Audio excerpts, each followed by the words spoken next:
Vale, pues vamos entrando otra vez.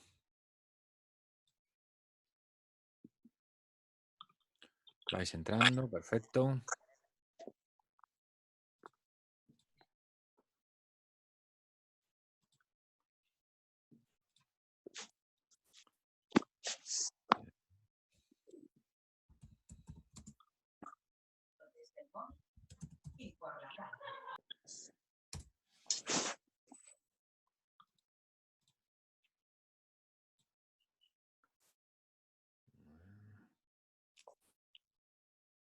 Esperamos un poquito que entre Silfred.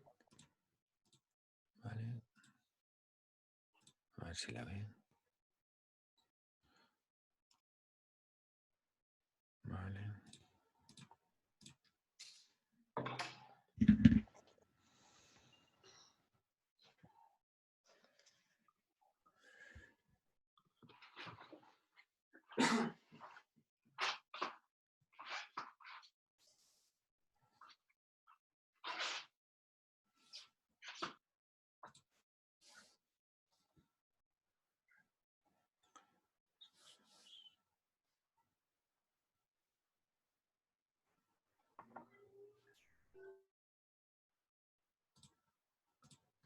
A ver, voy a llamarle.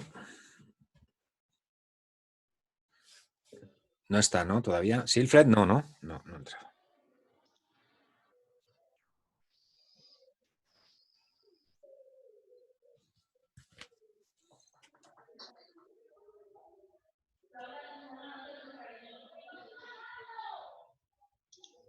Silfred, puedes entrar.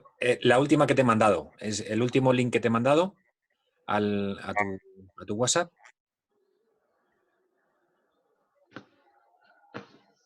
El de arriba, lo de arriba, lo de arriba. Tú dale a lo de arriba. Sí, donde pone unirse a la reunión, ahí. A ese. Sí.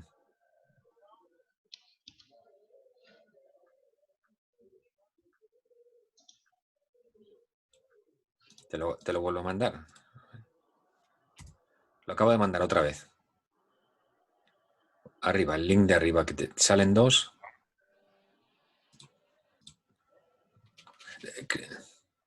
Sí, pero tú cliquea, con que lo cliques te lleva directamente. Sí. Que lo quieres meter, entonces si quieres te la digo. La ID de la reunión es 771-6895-71. Y la contraseña es 4C de Cáceres 490X. Eso es. Sí, vale, perfecto. Sí, ya estás aquí, ya te estoy admitiendo. Venga, hasta ahora.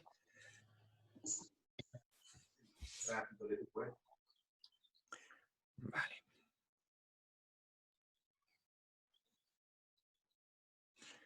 Vale, Silfred. Hola. Nada, vuelves a compartir en la diapositiva que te habías quedado y venga, adelante. Sí, voy.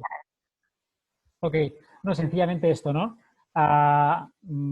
Epa, espérate, ahora no me estáis viendo nada, ¿no? No, tienes que volver a compartir. Vuelve a abrir el... Voy. Ahí. Voy a compartir. Ahí. Ahí lo tienes. Ahora maximiza y... Genial, vale. Ahí vamos.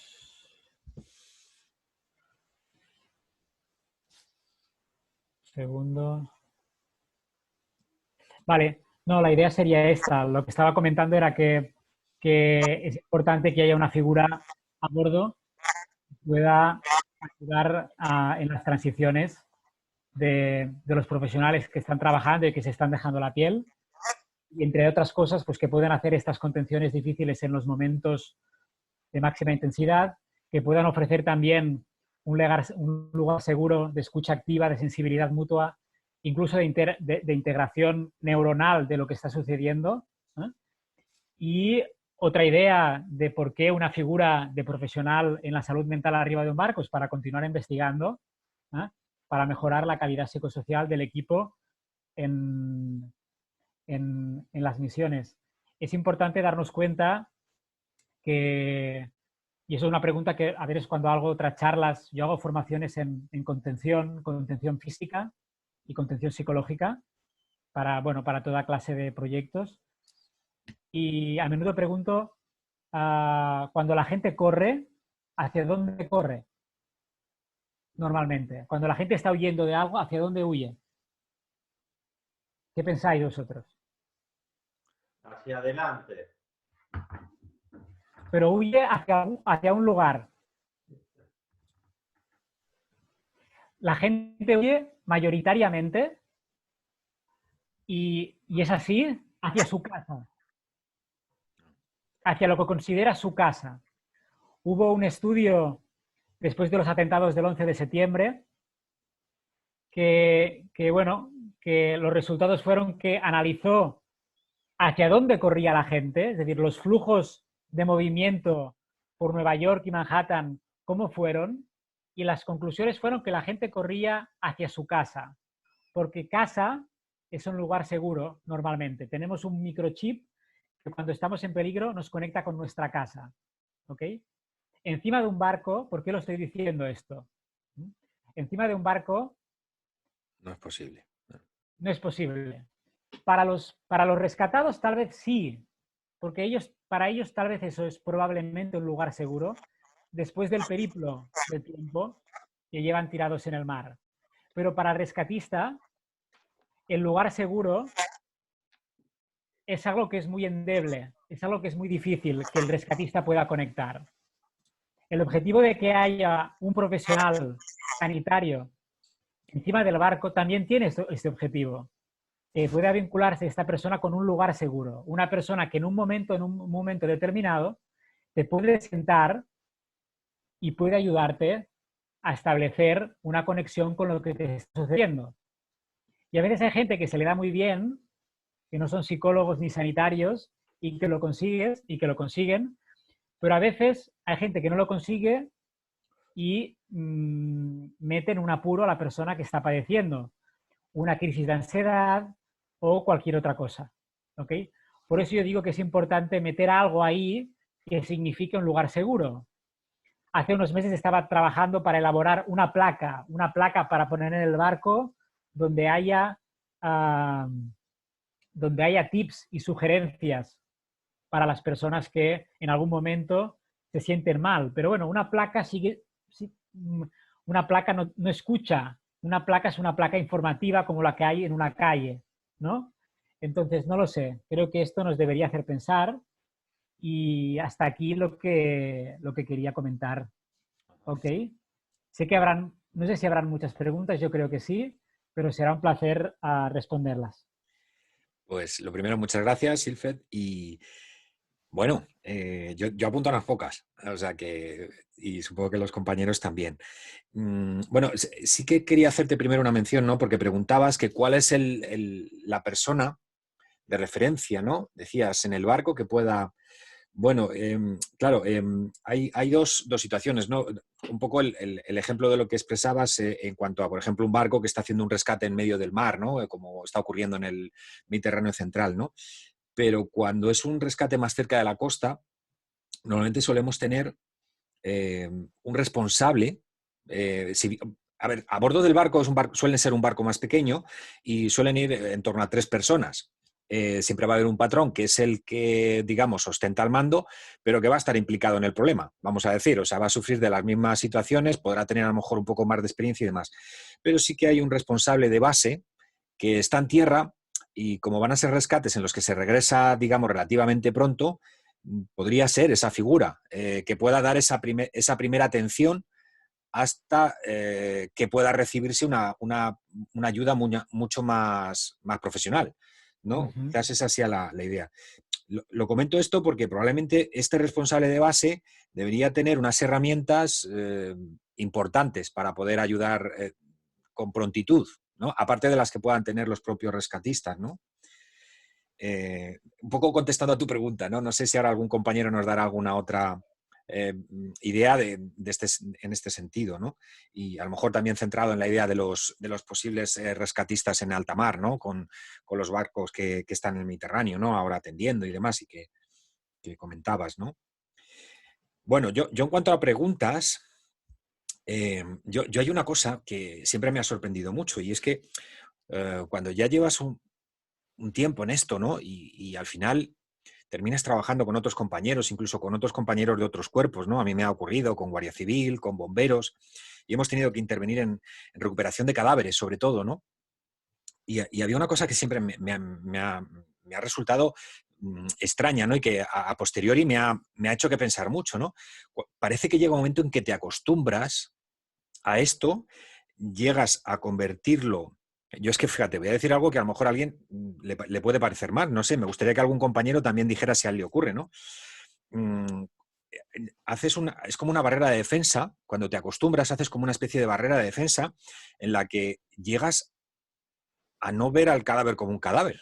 Voy a decir una barbaridad, ¿eh? Permitirme que diga una barbaridad, pero yo he llegado quizá, supongo que es un método defensivo, a pensar que es un muñeco.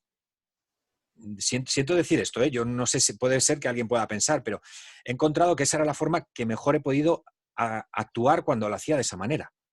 Y de hecho siempre he tenido mucho miedo y no me ha ocurrido nunca tener que atender a alguien a quien conociera, de alguna forma, que pudiera ser cercano a mí. Y eso creo que hasta ahora me ha servido. Me preocupa mucho el día que me pueda ocurrir algo de ese estilo, ¿no? Un compañero herido, o no sé, o por ejemplo hay una cosa que yo no he tenido, que a lo mejor a un compañero lo puede decir, yo no, he tenido la suerte de no tener que atender niños fallecidos, es algo que no me ha pasado, ¿no? He visto cosas muy desagradables, he tenido que ayudar a recuperar precipitados que se han lanzado desde un acantilado, imágenes peculiares, personas cogidas por hélices, o sea, cuerpos, trozos de cuerpos, pero ya os digo, o sea, siempre, no sé si es normal, ya os digo, o sea, he encontrado esa barrera y también comentar, ¿no? El hecho de tener el cadáver al lado y estar hablando con compañeros incluso de otro cuerpo, contándonos nuestras vidas, porque hacía tiempo que no nos veíamos, como la cosa más normal del mundo. Yo no sé si esto es normal, si es un método de defensa. Creo que de esa manera somos más eficaces, pero también tengo que decir una cosa, ¿no? Y quiero que lo sepa todo el mundo. No voy a olvidar nunca en mi vida todas y cada una de esas imágenes. O sea, de todas ellas, o sea, de todas esas intervenciones guardo una imagen en mi cabeza y no me la puedo quitar, no me la voy a quitar en la vida. He aprendido a convivir con ellas, pero ya os digo, o sea, no sé si crees que no sé, dinos si algún compañero también puede contar alguna experiencia parecida. ¿Qué opinas? No sé, si es normal, no lo sé, es algo. Lo he hablado con otros compañeros y con mi pareja, que es policía local, que también se ve en estas situaciones, y me dice que es lo normal, ¿no? Que todo el mundo termina haciendo eso, ¿no? Y que al final aprendes incluso, después de una intervención, irte a desayunar, como la cosa más normal, ¿no? Supongo que a lo mejor alguien que no sea de este mundo lo vea como algo, no sé, pero es que es algo así. ¿Qué nos dices en cuanto a esto, Silfred? Yo siento que, Jorge, evidentemente es una posición defensiva, ¿ok? Cuando hay algo que nos alarma, que nos asusta, cuando hay algo que nos da pánico o que nos puede dar asco o que nos da pudor, o más sencillo, mira que te digo, o que nos da tristeza, porque nos pone tristes. Porque ver un muerto probablemente, o a alguien herido de gravedad, probablemente nos ponga tristes. El cerebro es muy inteligente y se arropa a sí mismo y crea sus propios mecanismos para, en cierto modo, disociarse un poco de la situación. No hablo de disociarse en términos paranoicos o psicóticos, no hablo de una disociación clínica, pero sí de una disociación funcional que sirve para trabajar, en cierto modo, en piloto automático. Yo estoy seguro, Jorge, pero que en algún momento tú, uh, entre esas transiciones en las que has tenido que trabajar para ayudar a estas personas, para rescatarlas, para poner el cadáver en un determinado sitio o en otro, yo estoy seguro que estoy de acuerdo contigo que muy probablemente los hayas visto como muñecos y eso está bien y siento que está bien, es adaptativo, ¿ok? Sí que parece muy frío, pero es adaptativo para tu supervivencia, porque si no probablemente no podrías dormir nunca. Pero estoy seguro de que en algún momento, en alguna parte de ti, sabes que no es un muñeco y que sabes que eso es real, que tenía una vida y que debido a un error o a un accidente esa vida se fue que no es un muñeco, que es de carne y hueso, ¿no? Es un mecanismo de defensa que funciona muy bien y que, si os fijáis, ¿verdad? Es muy infantil, porque a los niños a veces les protegemos con lo mismo, ¿no? Les decimos que eso no es realmente así, que bueno, ¿no? Ahora en esta crisis hay padres que les están contando a sus niños que bueno, que hay personas muy responsables delante de esta crisis y que bueno, se muere solo la gente que está más débil, ¿no? Es decir, les contamos las cosas con algodones, ¿no? Y eso es algo que funciona en la mayoría de los casos, porque si le decimos al niño que en cualquier momento puede ser contagiado y se puede morir, el niño va a ser quien no va a poder dormir y nosotros tampoco. Entonces, a mí me parece una respuesta, Jorge, muy adaptativa. Yo lo que te preguntaría, si fuera tu psicólogo después de estos momentos, es si has tenido que intervenir. Pues yo al cabo de una semana te preguntaría cómo estás durmiendo, te preguntaría si quieres hablar de ello, te preguntaría qué recuerdas, ¿no?, de ello, porque es importante hablar de lo sucedido. Es imprescindible hablar de lo sucedido. ¿Para qué? Para no tener flashbacks, para no tener pesadillas. No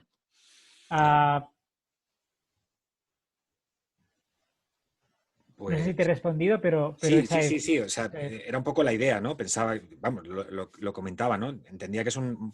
Pero sí que me quedaba un poco la sensación de decir, parezco un poco, o parecemos un poco, ¿no? Porque lo he cotejado con otros compañeros y se hace un poco lo parecido, ¿no? Y supongo que la gente que termina, mi pareja me lo dice igual, ¿no? Que es así, ¿no? O sea, que pues hay que seguir viviendo, ¿no? Y después tienes que ir a desayunar porque es lo normal, ¿no? Porque después tienes otra intervención y tienes otro trabajo que hacer y tienes que seguir operativo, ¿no? Pero es lo que te decía, me da mucho miedo el día que sea algo que no pueda convertirlo en un muñeco. Que sea algo que no tenga esa opción, ¿sabes? Esa es la que más miedo me da, ¿no? ¿Sabes? No sé si algún compañero puede contar algo similar en ese sentido y A mí me se ha utilizado gustaría, ese método. a mí me gustaría también llevarlo un poco por... Hola, Sifre, gracias por la exposición. Hola, Me Jorge. gustaría llevarlo un poco a una pregunta o una parte de la exposición donde has dicho que no podemos cuidar las pulsaciones del rescate. Cuando estabas hablando del nivel de estrés que sufrimos a la hora de un rescate, y me gustaría relacionarlo con esto porque sí que se pueden cuidar las pulsaciones de un rescate. Se puede cuidar que tus pulsaciones no suban, que tu estrés no suba con entrenamiento y con experiencia. Cuanto más entrenamiento y cuanta más experiencia tengas, menos estrés tendrás porque más automatizado lo tendrás, ¿no? Y al final lo que dice Jorge es cierto que muchas veces se usa como un mecanismo de defensa, pero llega un momento en el que es la normalización de tu trabajo. Claro. Tu trabajo es así y eso es una condición indispensable de él. Y si o te adaptas a vivir con la normalización de tu trabajo o cambias de trabajo, que es, bueno, que al final es lo que... Claro, claro. Yo en relación a esta reflexión, que me parece muy interesante, Joaquín, yo sé que los profesionales como vosotros, a nivel físico, evidentemente, podéis llegar a controlar eso, ¿ok? Y cuanto más entrenamiento hay, más rescates hay y más intensidad en vuestro trabajo y en si lo queréis hacer bien o no, pues mejor. Pero yo quiero destacar un par de cosas que tienen que ver con el hecho de que a menudo, cuando las personas sufren de estrés después de una misión, cuando las personas sufren de estrés después de un rescate, cuando las personas están en una situación muy vulnerables después de un rescate, es porque les ha ocurrido algo en ellas que no pueden controlar. Existe el sistema nervioso o el sistema somático, la parte somática. Existe la parte somática y la parte que llamamos autónoma. La parte somática es si yo te digo que levantes el brazo, si yo os pido que levantéis el brazo, la parte somática os hace levantar el brazo. ¿Ok? Pero si yo os pido que en cuestión de segundos os pongáis a 150 pulsaciones por minuto, ¿ok?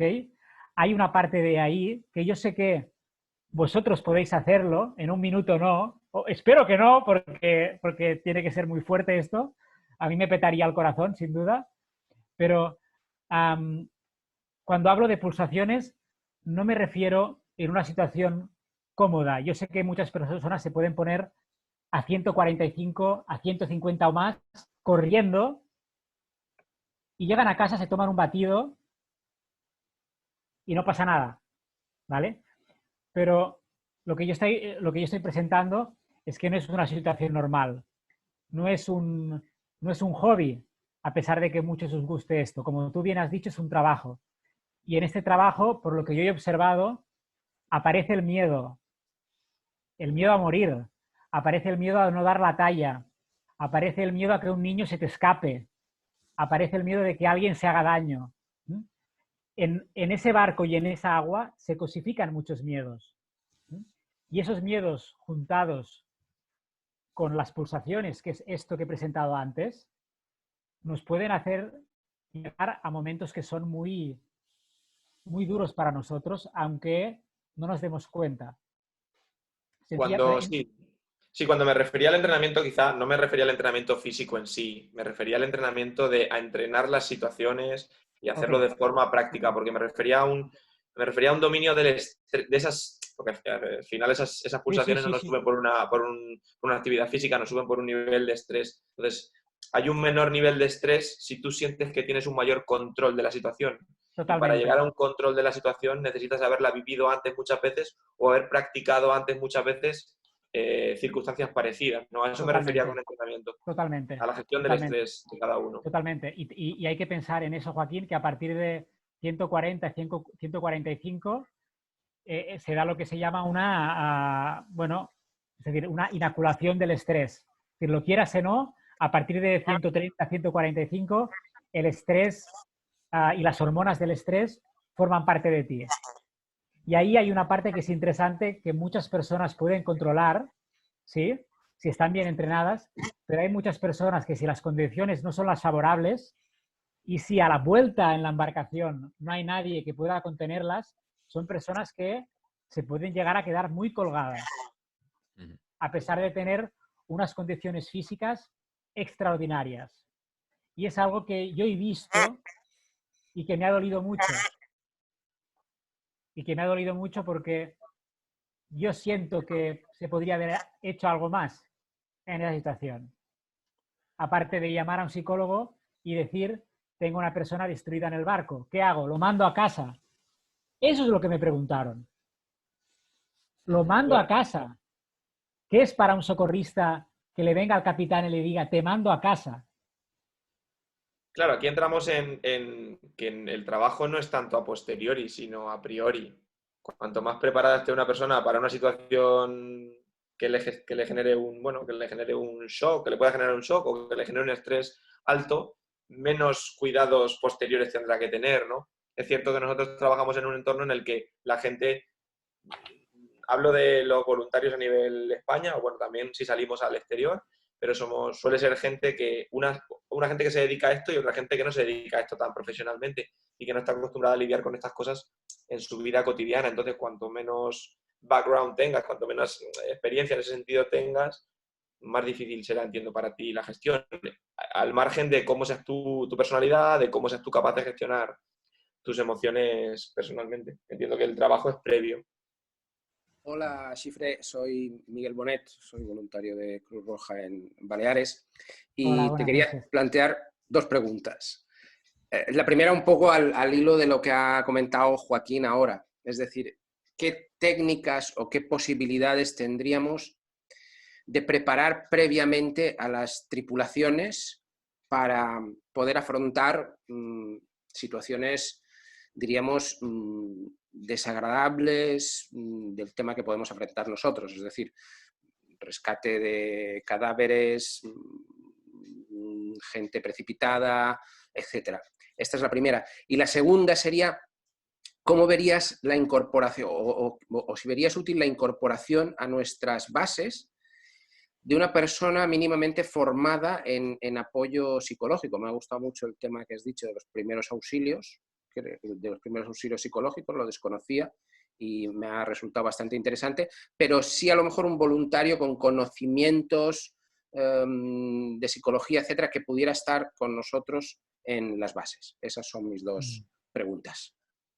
Pues mira, empezando por la última, a mí es que me sorprende, y evidentemente no es una crítica ni hacia ti, ni a la Cruz Roja, ni a todas las personas que hacéis un trabajo encomiable, extraordinario y que cada vez que oigo hablar de vosotros, de vuestros equipos y de vuestra gente, se me ponen los pelos de gallina, pero me sorprende que en el siglo XXI todavía sea tan difícil darnos cuenta de que la vida emocional de las personas es imprescindible para el bienestar de todos, de todos. Y evidentemente mi respuesta a tu segunda pregunta es que evidentemente, ya sea un voluntario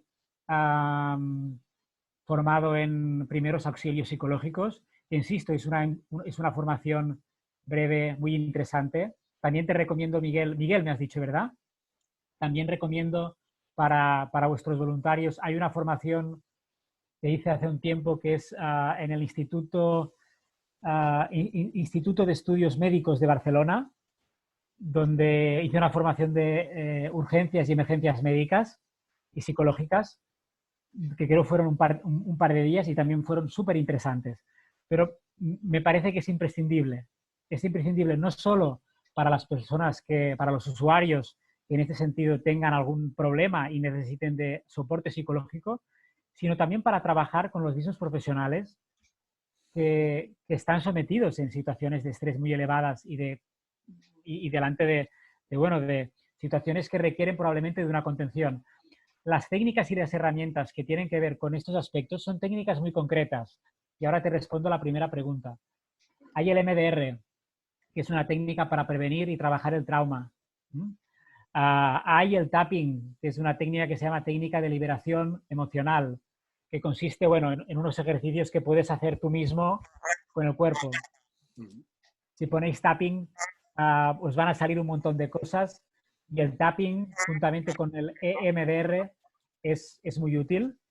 Y luego también hay, que es algo que he descubierto recientemente, no sé si conocéis la respiración táctica, que es algo que se ve que utilizan muchísimo la policía, incluso el ejército, etcétera, que sencillamente patrones de respiración de 4 segundos, inhalación durante 4 segundos, sostener el aire durante 4 segundos más y exhalación durante 4 segundos más.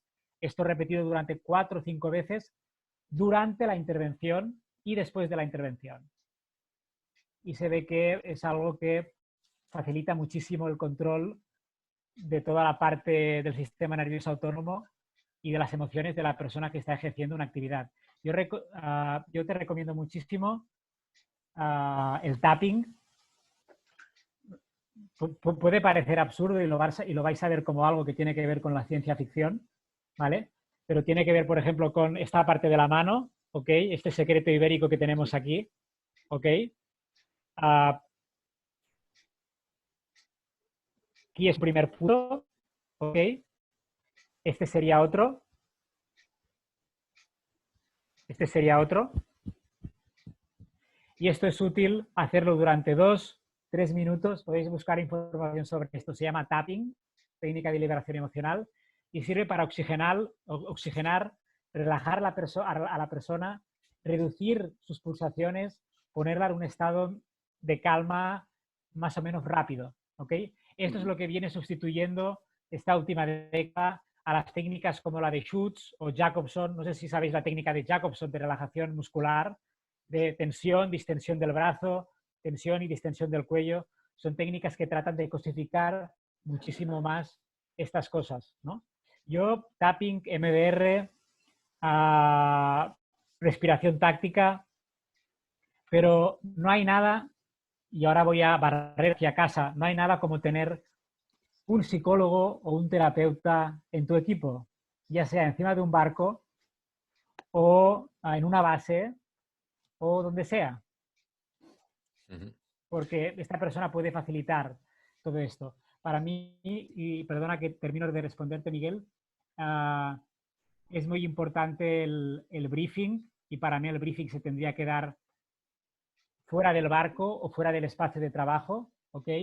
En este briefing se tendrían que presentar los puntos fuertes y los puntos flacos de cada uno de los intervinientes o de los trabajadores. Se tendrían que explicar herramientas de ventilación emocional, como por ejemplo las del tapping, la de la respiración táctica, y algunos trucos o tips sobre cómo hacer que el estrés sea productivo y no sea paralizante, que esto a veces también es complicado. Estas son formaciones que pueden durar de 2 a 4 horas y que pueden ir destinadas en función de la clase de equipo que tienes y la función de tarea que va a ejercer. No hay un briefing genérico para todo el mundo. ¿Y estos briefings se podrían, diríamos, programar temporalmente? Diríamos, por ejemplo, claro, desde las intervenciones una vez al mes o claro, quizá... Claro. Claro, cuando yo hablo de briefings pienso en los equipos de rescate que he estado ayudando, entonces los briefings tendrían que ser, para mí, antes de la misión, durante la misión y después de la misión. En el caso de equipos que no están siempre en el mar o que pues una vez al mes, por ejemplo, y que haya un testigo dentro del equipo que tome nota de cuáles han sido los momentos críticos y quién los ha vivido.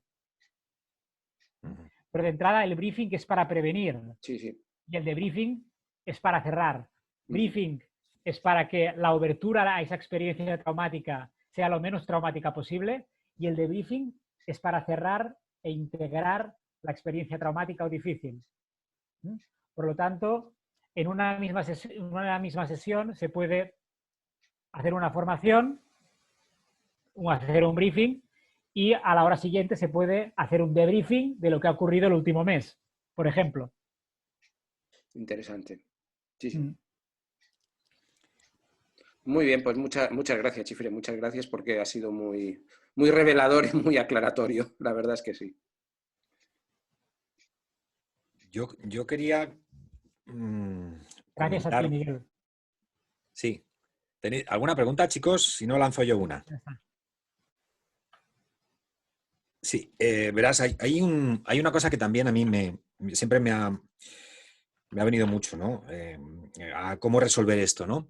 A veces, sobre todo en las búsquedas de los desaparecidos, el tema de los familiares, ¿vale? En el mar se da una peculiaridad, y es que los desaparecidos en el mar aparecen o no aparecen, ¿no? Es algo que no siempre se puede garantizar. Y a veces ocurre que las búsquedas se prolongan en el tiempo y llega un momento en que se hace bastante difícil que aparezca, y siempre me ha sorprendido que cuando te toca tener que responder a los familiares, porque puede darse esa circunstancia, como me ha ocurrido alguna ocasión, el familiar hasta el último momento se sigue agarrando a cualquier posibilidad, ¿no? Y resulta verdaderamente difícil comunicar, ¿no? Con, digamos, no sé cómo decir, sin decir, decir, ¿no? A sabiendas de que ya sabes que han pasado un montón de días, sabes que es imposible, que si aparece no va a aparecer con vida, ¿no? Y siempre me ha sorprendido, ¿no? Contestaciones o preguntas, ¿no? Y no estará en una cueva, y no estará, y a lo mejor han pasado 7 días y que no sabes qué contestar, ¿no? Es esa parte, ¿no? Lo que es tú como parte del equipo que está buscando, ¿no? Que van a buscarte, ¿no? Porque a veces la familia no le sirve, ¿no? El apoyo del psicólogo que puede estar allí ayudándole, quiere saber de la persona que está buscando, ¿no? Y te encuentras en esa situación, si a veces has sido responsable de base, pues te ves en esa necesidad, ¿no? Y ha sido complicado, muy complicado, porque tú sabes perfectamente que es inviable, es imposible, ¿no? Que esa persona aparezca, y no sabes qué decir, ¿no? Y te limitas a decir que sigues buscando, pero no sabes cómo afrontar eso, ¿no? Yo no sé si a alguien le ha pasado, a mí me ha ocurrido esto, y no he sabido muy bien si he sido acorde a la necesidad, ¿no? No sé, ¿cómo lo veis esa situación? Yo no sé si alguien lo ha vivido también. Yo de entrada, y esto nos ocurre a menudo a los psicólogos, ¿no? En los casos, por ejemplo, que también donde no se está encontrando un cadáver o bueno, se ha perdido a alguien o lo que sea.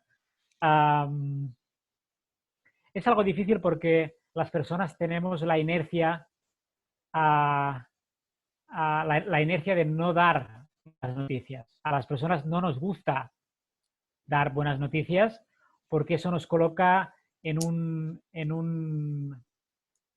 una dimensión oscura acerca de nosotros mismos. No nos gusta sentirnos tristes, no nos gusta sentir que no podemos hacer nada más. Pero en este caso, Jorge, lo más prudente es, si puede ser, no generar expectativas de que vais a encontrar a la persona. Y sé que es muy duro esto que estoy diciendo, ¿eh? Sí. Pero es mejor generar pocas expectativas o ninguna y encontrarla, que no generar alguna clase de expectativa y que la persona se agarre a esa expectativa. Porque esta persona necesita, y es verdad, aquí viene el drama de los duelos ambiguos, ¿no? Esa persona necesita ver el cadáver y necesita saber que se ha encontrado para poder iniciar el duelo. Por eso las personas se agarran tanto a eso. Si no hay cadáver, si no se ha encontrado nada, si no hay pistas, es muy, muy difícil poder iniciar un duelo.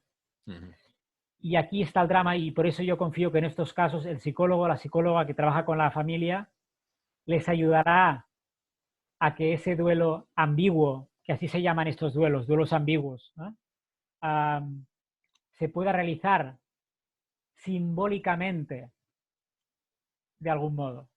Pero nosotros en esta posición no somos nadie para dar esperanzas, no podemos jugar a ser dioses, a ser los dioses del mar y decidir que sí, que esa persona va a salir.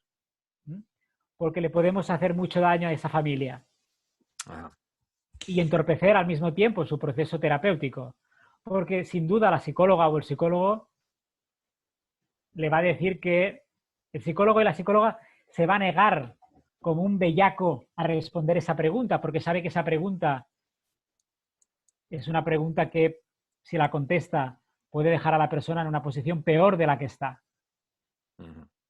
Yo, en la formación que hice, no me acuerdo de cómo se llamaba, pero siempre me decía que el requisito principal para dar malas noticias es tener un pecho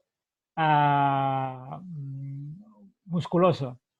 La persona que nos dio la clase era un señor muy grande, muy ancho, y nos dijo que agradecía su obesidad muchísimo, porque cuando las familias venían y él les daba una mala noticia, le golpeaban a él así y no le hacía daño porque tenía mucha grasa.